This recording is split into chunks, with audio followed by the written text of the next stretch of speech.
Um outro conceito muito interessante para trabalhar com dados é o intervalo de confiança.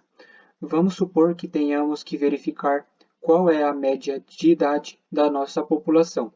Imagine, por exemplo, sua cidade, supondo que ela tenha 100.000 habitantes.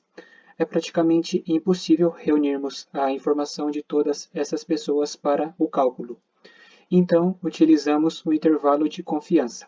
Selecionamos a idade de 1.000 pessoas e, com base nesse cálculo, poderemos interpretar que há 95 de confiança, por exemplo, da média de idade da população está entre 20 a 40 anos.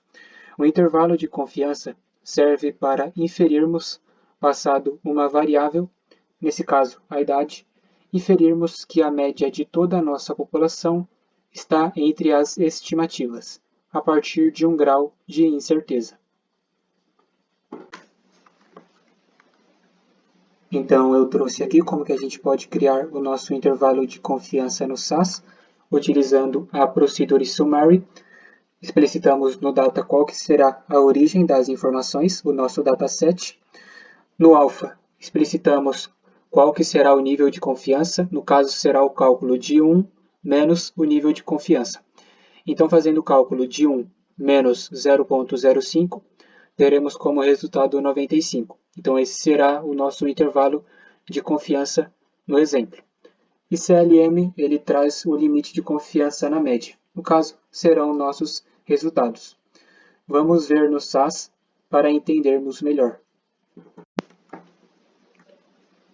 Então, aqui no SAS temos um dataset de exemplo e vamos querer inferir sobre a variável salário.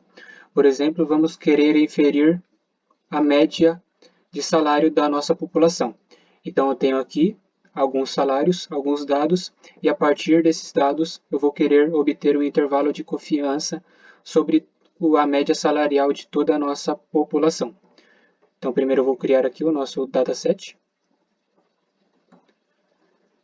certo? E agora vamos criar o nosso intervalo de confiança. Então, primeiramente, Procedure Summary, o nosso dataset, no caso é o dataset exemplo, que criamos acima. Eu vou querer que esse dataset seja impresso, né? Essa procedure seja impressa, então basta eu explicitar print. Aqui eu coloco qual que será o intervalo, como eu mostrei para vocês, 1 menos 0,05. E aqui eu trago o CLM. A variável, no caso, será o salário, né? E basta dar o run. Então vamos verificar. Então temos aqui o resultado. Então podemos inferir que a média salarial de toda a nossa população está entre 1.037,92 até 2.406,93 centavos.